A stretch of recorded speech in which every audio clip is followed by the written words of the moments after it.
কে সেরা, মেসি নাকি রোনালদো? এই প্রশ্ন যখন করতেছি তখন অনেকে আমাকে পাগল ভাবতেছেন যে এই প্রশ্নের তো কোনো উত্তর নাই। অনেকে পাগল ভাবতেছেন এই কারণে যে এই প্রশ্নের উত্তর খোঁজাটাই পাগলামি। তো পাগলামি টাগলামি বাদ দেন, আমরা একটা বিশ্লেষণ করার চেষ্টা করি মেসি নাকি রোনালদো কে সেরা। তবে তার আগে একটু বলে নিই, যারা মেসির ফ্যান দয়া করে একটু লিখে দিবেন যে আই লাভ মেসি, আর যারা রোনালদো ফ্যান তারা একটু লিখে দিন যে আই লাভ রোনালদো। রোনালদো মেসিকে নিয়ে বিতর্কটা হচ্ছে কিরকম, অনেকটা হচ্ছে যে ব্যাপারটা হচ্ছে আপনার কোন ফলটা খাইতে ভালো লাগে, আপেল নাকি কমলা, মানে এইরকম একটা বিতর্ক। মানে আপনার দুইটাই ভালো লাগে, কিন্তু আপনাকে এখন একটা বেছে নিতে হলে আপনি বলবেন যে ভাবতে পারতেছি না, এই করতেছি না, ওই করতেছি না। তো আপনার ভাবনাটাকে সহজ করে দেওয়ার জন্য আমি একটু আপনাদেরকে কয়েকটা পরিসংখ্যান দিই। প্রথমত বলি, সেটা হচ্ছে যে আপনি যদি টোটাল ক্যারিয়ার গোলের দিকে তাকান তাহলে রোনালদো সেরা। রোনালদো এ পর্যন্ত প্রায় 1200+ গোল করছেন, মেসি সেখানে হচ্ছে 1100-এর কাছাকাছি গোল করছেন। টোটাল ম্যাচ খেলার কথা যদি বলেন, রোনালদো 850+ ম্যাচ খেলছেন, মেসি সেখানে 808টা ম্যাচ খেলছেন। তো এইগুলো বিবেচনা করলে রোনালদো সেরা, কিন্তু বিবেচনার তো আরও অনেক পয়েন্ট আছে। তো ওই পয়েন্ট ধরে যদি বলি তাহলে ওই বাকিগুলোতে রোনালদো মেসির কাছাকাছিও নাই। আর যদি বলেন অ্যাসিস্টে হচ্ছে রোনালদো করছে প্রায় 200-এর কাছাকাছি, মেসি প্রায় 360টা অ্যাসিস্ট করছে। আপনি যদি বলেন ট্রফি, আন্তর্জাতিক ট্রফি মেসি পাইছে হচ্ছে 45টা, রোনালদো পাইছে 30টা। আপনি যদি বলেন হচ্ছে যে ব্যালন্ডিয়ার রোনালদো পাইছে 5বার, মেসি পাইছে 8বার। ফিফা বেস্ট, রোনালদো পাইছে 3বার, মেসি পাইছে 5বার। এখন এরপরে গিয়ে রোনালদো পাই ইউরো কাপ আর মেসি পায় কোপা আমেরিকা এবং বিশ্বকাপ। এবার এই পাল্লার দিকে যদি সব ভারী থাকে, ওইদিকে যদি শুধু গোল সংখ্যা এবং ম্যাচের দিকে ভারী থাকে, তাহলে কে সেরা? প্রশ্নটা আপনারা উত্তর দেন। তাহলে কে সেরা? ডেফিনেটলি মেসি সেরা, কারণ সব দিক থেকেই মেসি আগায়, শুধু গোল এবং খেলার মানে সংখ্যাটার দিক থেকে রোনালদো আগায়। কিন্তু এখানে কি বিতর্কটা থেমে যাবে? বিতর্ক কি এখানেই থেমে যাওয়া উচিত? দেখেন, উচিত না। দুইজন দুই ইন্টেন্সের প্লেয়ার। রোনালদো হচ্ছে অ্যাথলেটিক্স, রোনালদোর চাপ নেওয়ার ক্ষমতা, রোনালদোর গতি, রোনালদোর হেডিং মার্ভেলাস এবং যেসব অসময়ে কীর্তি করছেন। ইউসিএলে তার অসময়ে অনেকগুলো কীর্তি আছে, তবে জাতীয় দলে অনেক অসময়ে অনেক কীর্তি আছে, এবং সমালোচকদের মুখের জবাবে তিনি মানে গোল দিয়ে কীভাবে জবাব দিয়েছেন সেগুলোর অনেক কীর্তি আছে। আবার ওদিকে মেসির দিকে যান, ড্রিবলিং, ভিশন, পাসিং অ্যাকুরেসি, এগুলো তো মেসির ধারে কাছেও আবার রোনালদো যেতে পারতেছেন না। তাহলে বিষয়টা হচ্ছে যে দুইজন দুই টাইপের। আমরা মেসি এবং রোনালদোর তুলনাটা করবো হচ্ছে টাইপ ভেদে, কে কোন টাইপের সেটা দেখেন।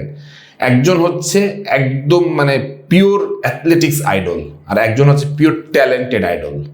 এখন বিরাট কোহলিকে যখন জিজ্ঞাসা করা হয়েছিল আপনার প্রিয় খেলোয়াড়কে, তখন সে কিন্তু বলছিল যে রোনালদো। বাট মুম্বাইতে যখন আসছিল তখন বিরাট কোহলির সাথে কিন্তু মেসি দেখা করছে। তার মানে কি? তার মানে হচ্ছে যে অ্যাথলেটিক্সের জায়গায়, ফুটবলের জায়গায়, স্পোর্টসের জায়গায় আলটিমেটলি আপনার কোনো পছন্দ থাকতে পারে না। আপনি কিছু ভার্ডিক্ট দিতে পারেন, আপনি কিছু হয়তো মানে কথা বলতে পারেন, কিন্তু রোনালদোকে পছন্দ করতে গিয়ে মেসিকে অপছন্দ করি, মেসিকে পছন্দ করতে গিয়ে রোনালদোকে অপছন্দ করি, এই ধরনের লোকরা আলটিমেটলি স্পোর্টস লাভিং না। এই কথা শোনার পর হয়তো মন খারাপ করতে পারেন, বাট ব্যাপারটা ট্রু ভাই। একটা জিনিস আপনাকে মনে রাখতে হবে যে রোনালদোর গড গিফটেড ট্যালেন্ট ছিল না, কিন্তু সে যে জায়গা থেকে উঠে আসছে, পরিবারের যে অভাব অনটন থেকে যেভাবে উঠে আসছে, সেই জায়গাটা ছিল কিন্তু অনবদ্য, এবং সেখান থেকে উঠে এসে বিশ্বকে শাসন করছে, এবং এখন পর্যন্ত 41 বছর বয়সে এসে বাইসাইকেল কি গোল করে। ভাই, আমি বলতেছি না যে মেসি বাইসাইকেল কি গোল করতে পারবে না, কিন্তু রোনালদো এই বয়সেও যেভাবে বাইসাইকেল কি গোল করে, যেভাবে উদযাপন করে, এটা প্রমাণ করে তাই এই খেলার জন্য তার নিবেদন কতটুকু। অন্যদিকে মেসি, সেও যে খুব বড় লোক ফ্যামিলি থেকে আসে তা না, কিন্তু তার একটা সুযোগ ছিল যে সে লা মাসিয়াতে ঢুকতে পারছিল। লা মাসিয়াতে ঢোকার কারণে তার জীবনের অন্যান্য পথগুলো অনেকটাই সহজ হয়ে যায়। তো মেসি এবং রোনালদো এই তর্কটা যখন আমরা করি, আলটিমেটলি এই তর্কে কিন্তু ঘি ঢেলে দেয় হচ্ছে ফিফা। কিভাবে ঘি ঢেলে দেয় দেখেন, ফিফা অনুভূতিশীল হিসাবে মেসিকে একটু বেশি পছন্দ করতে পারে, কিন্তু ফিফা যে পার্সিয়ালিটি করে এই ব্যাপারটা বারবার অনেকে বলেন, কিন্তু আমি কখনোই বিশ্বাস করি না। ভাই, ফিফার পার্সিয়ালিটি করার সুযোগ থাকবে না সুযোগ থাকবে না, কারণ দুইজনই এমন ধরনের ট্যালেন্ট এবং দুজনই এমন ধরনের প্রতিভা যে আপনি একজনকে পার্সিয়ালিটি করলে আর একজনকে ডেফিনেটলি সেটা চোখে পড়ে যাবে। অনেকেই বলেন 2021 সালে যখন সে ব্যালন ডি'অর পায়, এটা কিন্তু বিতর্কিত ছিল মেসির মানে ব্যালন ডি'অরটা, কিন্তু এটাও তো সত্য যে ইউরো কাপে রোনালদোর প্রতি ফিফা অনেক বেশি সফট ছিল। তখন রোনালদো যেই জিনিসগুলোতে ন্যূনতম ফাউল পাওয়ার ছিল না, যেগুলো সফট ফাউল ছিল, সফট পেনাল্টি ছিল, সেগুলো তো রোনালদো পাইছিলেন। শুনুন, এই ফিফা তাদের সবাইকেই প্রমোট করে এবং মার্কেটিংয়ের ক্ষেত্রে মেসিকে প্রমোট করে তাদের জন্য একটু সোজা হয়ে গেছে। রোনালদোর ক্ষেত্রে একটু কম ছিল, বাট মেসির ক্ষেত্রে মার্কেটিং সোজা হয়ে গেছে। এবং ফিফা তো বরাবরই এই ধরনের খেলোয়াড়কে মার্কেটিং করে আসতেছে। পেলেকে করছে, মারাডোনাকে করছে, রোনালদিনোকে করছে, মেসিকে করতেছে।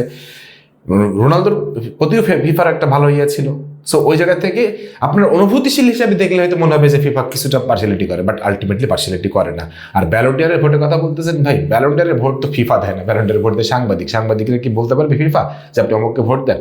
সো এই তর্কটা যারা তৈরি করেন ফিফার পার্সিয়ালিটি, তাদেরকে আমি বলবো যে হ্যাঁ, এইরকম রত্ন খেলোয়াড়গুলোর পেছনে তাদের একটা সফট কর্নার থাকে।